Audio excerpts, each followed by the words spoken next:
Okay, hello everybody. Welcome to our webinar on research in unschooling and handling other people's resistance. So tonight, I want to thank you for joining us. My name is Judy Arnall, and I'm actually a certified Canadian family life educator in my work, which means that I teach adults about brain development and child development and family communication. I am certified in the brain story and also certified to teach the growing brain from 0 to 5 through 0 to 3.org. I'm a consultant on education, and I specialize in non-punitive parenting and non-punitive education. And I have worked for 13 years with Alberta Health, and I'm keen into the education sphere because of my children immersed in homeschooling. I've written 3 books: Discipline Without Distress, Parenting with Patience, Attachment Parenting Tips, and a DVD on plugged-in parenting, all on non-punitive parenting tips.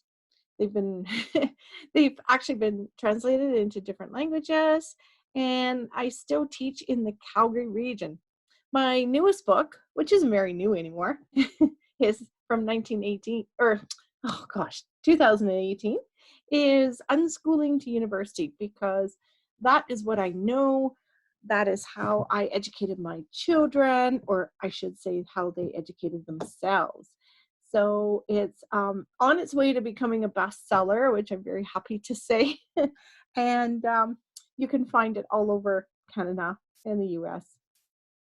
And the book, why I wrote the book is because when my children unschooled and wanted to go on to post-secondary and was working on their credentials, a lot of their friends were too. And I was curious to gather everybody's stories and put them together in a book. So this story is about their friends and my friends as kids, and 30 of them got accepted to post-secondaries across Canada, whether it's college, university, or art schools. And they all range different number of years. They homeschooled and unschooled, whether they did preschool or not, whether they got in with a diploma or how they got in, whether they got scholarships, and what track they were in, and what degree, diploma, or certificate they received. So it was very interesting because at least over 24 now have graduated their programs. And we had 10 in arts, 10 in humanities, and 10 in the STEMs. We even had 4 engineers. So, so I started a nonprofit, Unschooling Canada, just to get the information out there. We have been growing our website hits, so a lot more people are interested, which is wonderful. Yay! And I also have a blog called Unschooling to University. Come visit me because there's a lot of stories and things I didn't put in the book. So if you have any questions, feel free to email me. I know we're going somewhere new tonight, and for a lot of people that it requires a shift in their thinking. So tonight we're going to just kind of talk about unschooling research. So kind of this section of my 200 slide deck section. Just to recap, what is unschooling? Unschooling is a methodology of education, either in school or in the home. In school, it's called self-directed education, and at home, it's called unschooling. And basically what happens is children are born and they grow into toddlers and preschoolers and then school-age children, and then teens, and then into adults. And at the age of 6, we say, oh, you can't play anymore for most of your day. You have to go to this new track called school. And you can no longer play what interests you. We tell you what's going to interest you, and you have to do it whether you're interested or not. So what unschoolers do is they continue on the play and self-interest track. And a lot of them decide where they want to go, and they may want a more formal structured program to get there. So they just said the last little bit, it could be 18, could be 25, could be 45, could be 65. They might get some more formal qualifications for what they want to do. But either way, if they're on the play track or the school track, all children are educated. They all learn to read, they all learn to write, they all learn a whole lot about a lot of things, but more in tune to what their interests are. For example, I have a son who was keenly interested in cybersecurity. Nothing in school taught him that, not much in university taught him that. He self-taught that. And right now, that's a career we didn't know we needed 15, 20 years ago. And it's a hot career right now. People need it. So self-directed education differs from a lot of self-directed learning. Self-directed learning, especially in government-funded schools, is that the student can control the pace only. They can take as much time as they need at different areas of subjects or topic matter. Self-directed education is the learner controls everything, their pace, the content, the scope, the sequence, the resources, the methodology of delivery, which means that they may choose a formal class or they may choose a tutor, but they're in the driver's seat of their education. They are the general contractors putting it all together. So they have choices over all of those things, including assessment. Okay, so I have 5 children of my own. So far, 4 of those kids have been accepted into universities, 3 in the STEM fields, and I have 3 graduates so far. So what is the research? I get asked this all the time from people. And it's very hard to answer because, as we know, a lot of self-directed learners don't agree with standardized testing. And that is the gold standard of we treasure what we measure.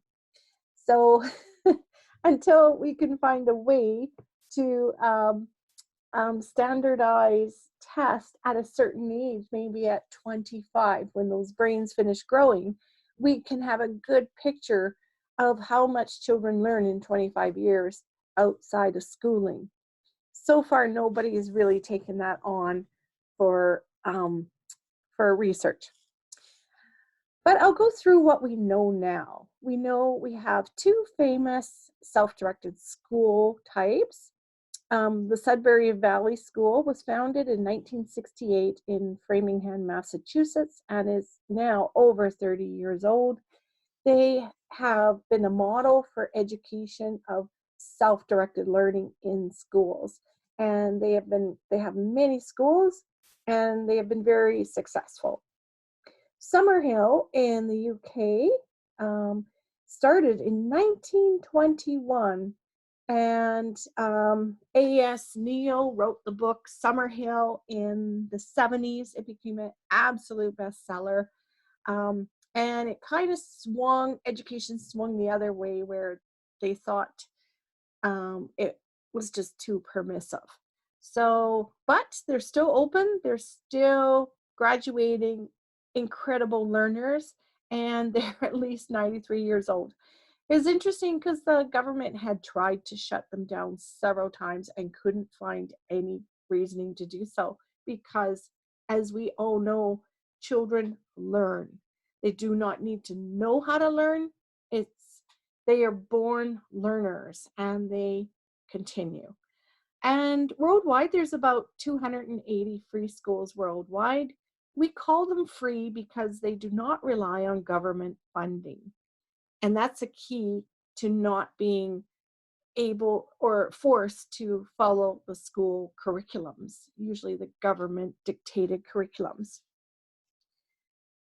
So we know that. Moving on. The Fraser Institute, they have been doing a lot of good home education research in the past 20 years. They focused mostly on the research in October 2007 in the US, coming out of the US, the National Home Education Research Institute, which is NERI, NERHI. And, or was it NEHRI? Anyways, lots of good research, but there's, and very favorable research. Unfortunately, there's not a division between homeschooling and unschooling in that report. The next report came in 2015, and that was more in Canada. I had a Canada focus on it, and again, that was very favorable. Here's what that found, is that homeschoolers outperform both public and private students. There is no advantage if parents are certified teachers, which means that you do not need to have qualifications to teach. It eliminates socioeconomic effects. So a single parent household in a poor area of the city can do just as well as a upscale private school in a very posh area of the city. Homeschool students were involved in 8 social activities outside the home. They scored high life satisfaction, and families spent less than $4,000 per household on homeschooling. So it was a great society money saver. And really, primary models of behavior were adults rather than peers. So clearly, even with reduced socialization of not being locked up with peers all day in an institution, children had good behavior models. Adults are tending to be nurturing where children and peers sometimes may not be. So those are really good research findings from the Fraser Institute. Again, the problem here is we cannot separate out the self-directed learners from the more structured learners in this study. I'll briefly mention a study in 2011. Now that's almost 10 years old, by Sandra Chang at the Concordia University. And she interviewed about 36 homeschoolers and 12 unschoolers. But she did it when they were grade 5. So 10 years old. A lot of unschoolers are late readers. They don't get reading until after 10 years old. So that research study was problematic in that it had low numbers, and it was done testing kids on school subjects. And again, as we know, even with homeschoolers that don't follow school curriculum, we teach everything. A child could be very, very well versed in amphibians, if that's where their interest is, and know nothing about bears.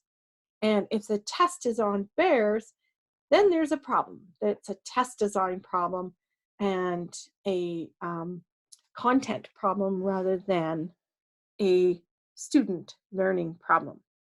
So generally, a lot of homeschoolers, what they do is because they don't follow the government outcomes, they tend to write Canadian tests of basic skills or exams, standardized exams on just literacy and numeracy, math and English reading, writing.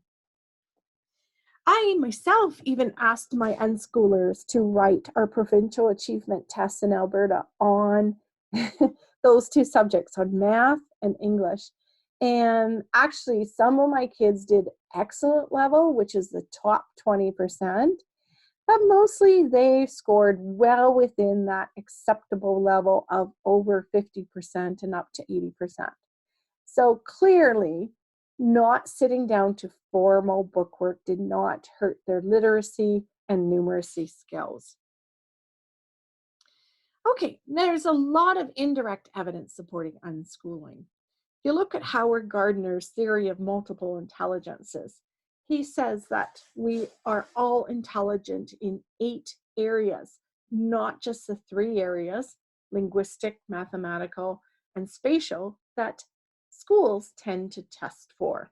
And he's right. We are all gifted in certain areas. But if we include a wider range of intelligences, such as bodily, kinesthetic, musical, natural, spiritual, interpersonal, intrapersonal, we all shine somewhere.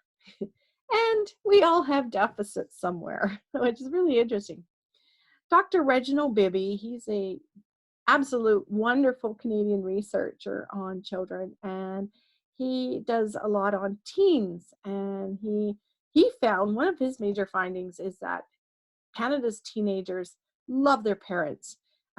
There's less conflict, there's more collaboration, more friendship in that parent-child relationship there has been 20 to 50 years ago. The EC Mapping Project through Alberta Health and Alberta Health Services and Alberta Education, it was a project of looking at 5-year-olds and where they were in terms of social, emotional, physical, and intellectual skills. And they found that most kids kept up in all the areas except social, emotional, which is a deficit in their language development. And the problem with that is that a lot of young children are on screens too much, or their parents and caregivers are, and they're not getting enough language practice. Colby and Dale's model of learning shows that we can learn anytime, anywhere, any age. Sure, young children under age 5 have the most plastic brains, I guess we could call it, plasticity in their brains, but it doesn't mean that someone who is 25 can undertake a decent mastery of another language. It's a little harder, but it absolutely can be done. Alfie Cohn's research, he talks a lot. His research shows that the more kids get homework and book work and practice work, it does not equate into better understanding of the material. And in homeschool and workplace studies, evidence from the field of psychology called self-determination theory shows that people who make their own decisions perform more competently than people who are controlled and judged by others. And that is what unschooling is about. It's about making own decisions concerning their education. Children are born owning their education, and it's something we take away from them when they're 6. And when we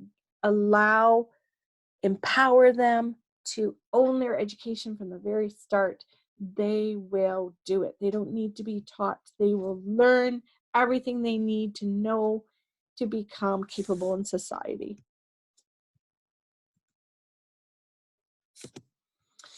Now we get to Dr. Peter Gray, and he studied grown-up unschoolers, and he studied families of unschooling.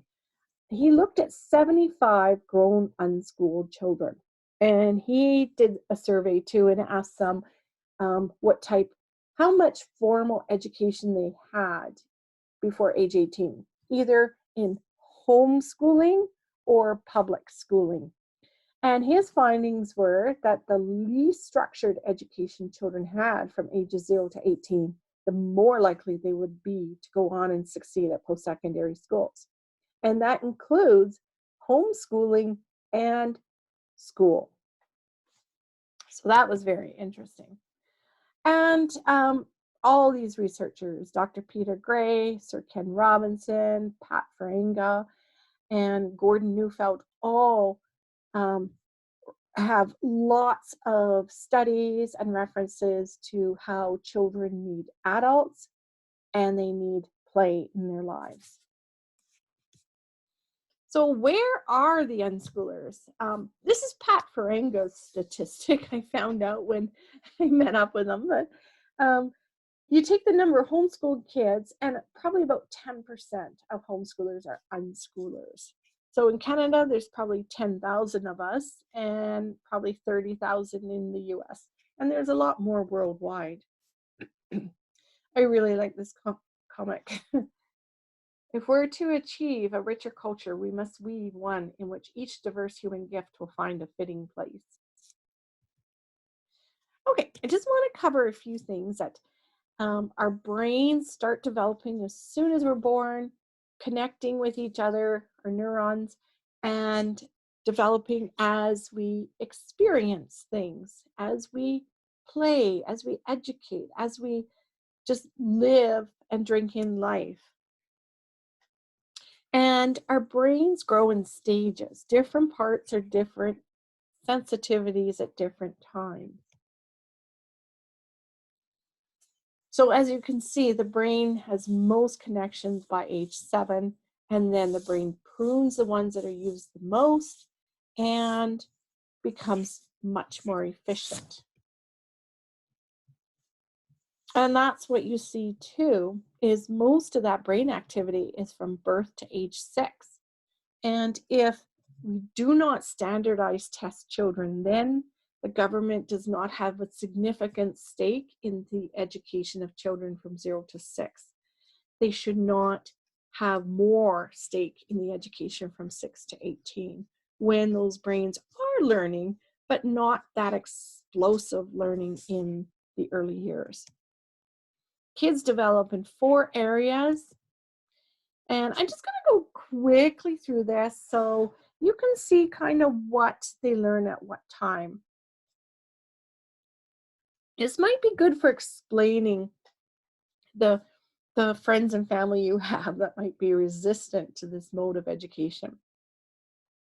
So young toddlers from 6 to 18 months, the brain part that's most sensitive is this temporal region.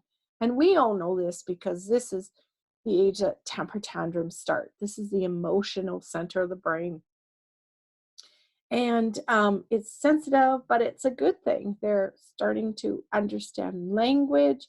They're starting to express their unhappiness and express a lot of emotions. It's very good.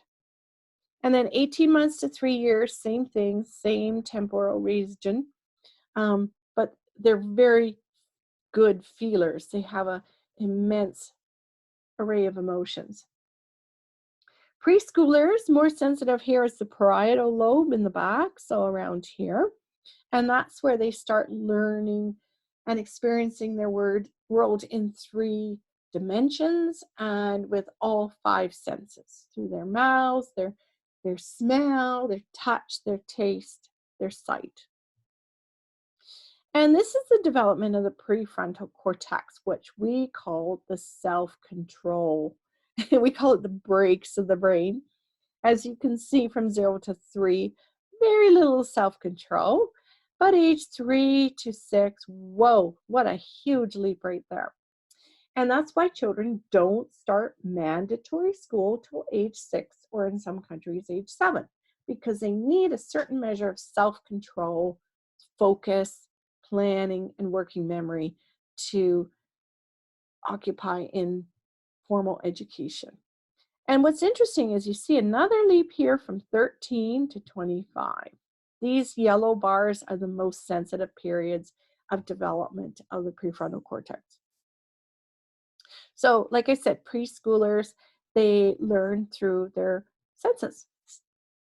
Then you get from age 6 to 12, and this is where the frontal cortex comes into play.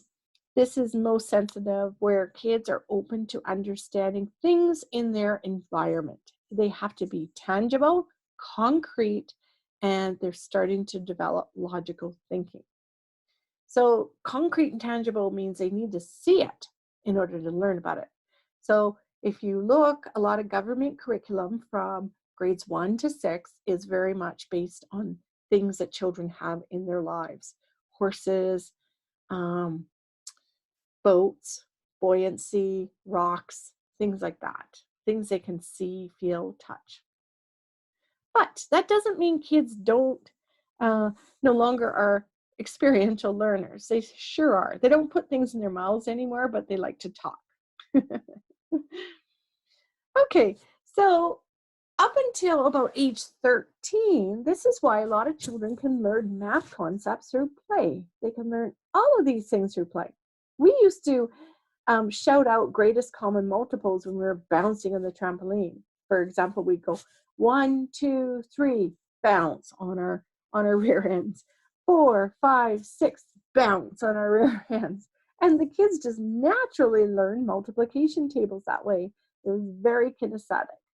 So a lot of these they can learn through baking, through shopping, through playing games too. And here's some more things they can learn through just living their life. They do not need worksheets and textbooks until they're hitting those teen years. So grade 8 is pivotal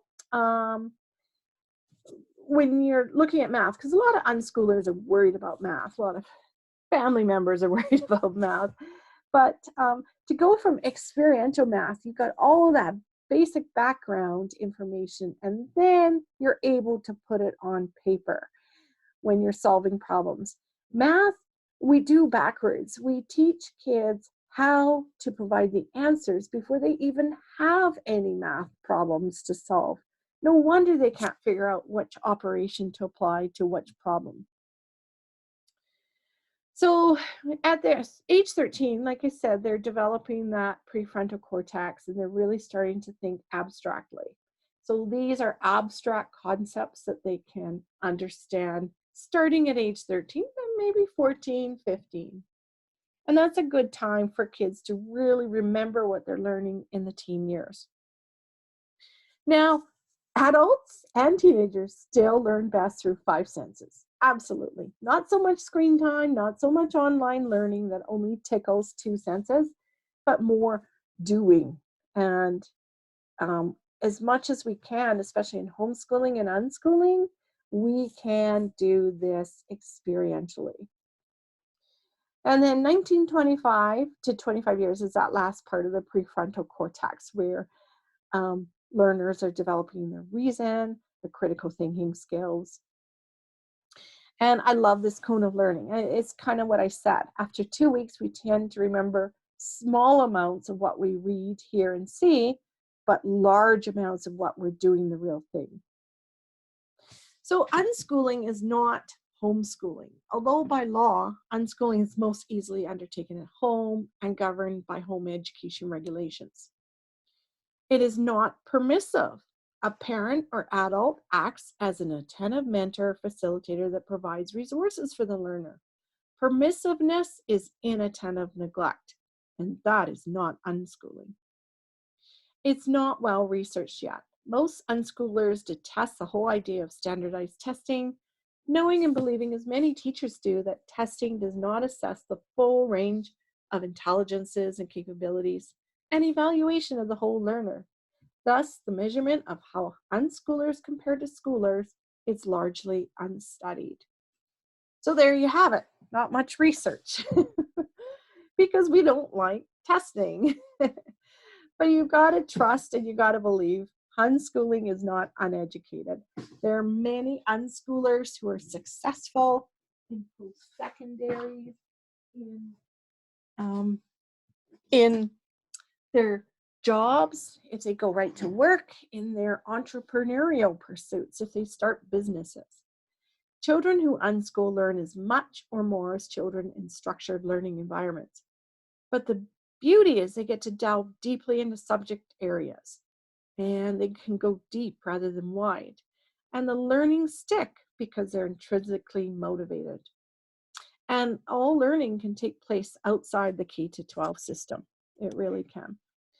Play is one of the UN rights of the child, and it's so often neglected, but so necessary. Now with the internet, as many people are finding out, students are borderless. They can learn from any course or resources anywhere in the world. And the future of education is going to be improving qualifications, not in delivering content. Boundaries and regulation will become less important, and teachers and schools are no longer the gatekeepers of education. Okay, and this kind of shows you how it's growing worldwide. It's growing in the home through unschooling. It's growing in schools through inquiry-based learning that's funded. And it's growing in free schools with self-directed education, no curriculum and no funding other than provided by parents. Okay, can play replace school? Yes, absolutely. I just like to do this quote from, it's from Bruno Bettelham. From a child's play, we can gain understanding of how he sees and construes the world, what he would like it to be, what his concerns are, what problems are besetting him. Through his play, he expresses what he would be hard-pressed to put into words. But no child plays spontaneously, just to while away the time, although he and the adults observing him may think so. Even when he engages in play partly to fill empty moments, what he chooses to play at is motivated by inner processes, desires, curiosity, problems, and anxieties. What's going on in a child's mind determines his play activities. Play is his secret language, which we must respect, even if we do not understand it. So, how do you explain this to the naysayers? Well, there's several things you can do. You can buy my book. Yay! I have just watched the movie Class Dismissed. That's a really good introduction to all the different types of homeschooling out there that works for all different types of families. There's a lot of good books out there too. And what I tend to do is I say to, if I'm meeting a lot of resistance from family, I would say, well, how about you read this book? And I give them a book and I say, when you're done, let's come back and have this conversation. Because sometimes, they don't even, they listen to what other people say and they reiterate it. They don't do any critical thinking themselves. You can always say, thank you for your concern, and leave it at that. You can also say, thank you for your concern. This seems to work for us, and leave it at that. Yeah. So anybody else have any favorite things you do? How do you handle other people's resistance? One question we often get is, what do you do if your partner's not on board? And that is so more common than you can imagine. In fact, my own partner was not on board with homeschooling, let alone unschooling. I didn't even tell him we were unschooling. So he went to Peru for 2 years and he said, can I go to Peru and work? And I said, well, okay, if you're doing that, then I'm going to make education easy and we're homeschooling. And he said, yeah, okay, sounds good. And I didn't really find out he was not 100% on board until about 10 years after that. And we were having a conversation and it came out that he made a comment like, well, I never really agreed to homeschooling. And I'm like, what? So we had a big discussion. And yeah, he was never really convinced that it was good. But, now that we have 3 university graduates, and little by little, I let him know what unschooling was about. And he is the biggest advocate now. But the relatives, now they don't say anything. When we were growing up, they would ask questions and you'd hear little comments. People wouldn't come out and say anything, but you'd hear things through the cousins that they would tell my children in the backseat, oh, my mom won't let me homeschool because she wants me to be educated. Little things like that. So you can tell people are doubtful. But you know what? That was at least, 15 years ago. So everybody knows more and more people homeschooling now. And, after this month, more and more people are homeschooling. So it will grow, I think. It'll grow in acceptance. It already is. I don't know about where you live, but in Calgary, all our major science centers, zoos, rec centers, all offer homeschool programming, which is amazing. Clark Aldridge once said that once homeschooling reaches 30% of the population, then it becomes mainstream. So right now in Canada, we're still about 2%. I'm hoping to get it up there. Okay, well, we don't have any more comments. I'm going to stop our recording now. And if you have any questions, please let me know. So let's keep in touch. This is my blog. This is the Facebook page. This is another Facebook group called Unschooling STEM. You can buy my book on Amazon or Chapters or any bookstore. It's in the libraries too. And you can contact me at Professional Parenting. And don't forget Unschoolingcanada.ca, where you probably have heard about this webinar. Thank you for joining us. And next month, forget what our topic is, but it'll be good. So we'll see you next Wednesday next month. It won't be canceled at 8 o'clock Eastern, 6 o'clock Mountain. Thanks for joining us. Okay, bye-bye.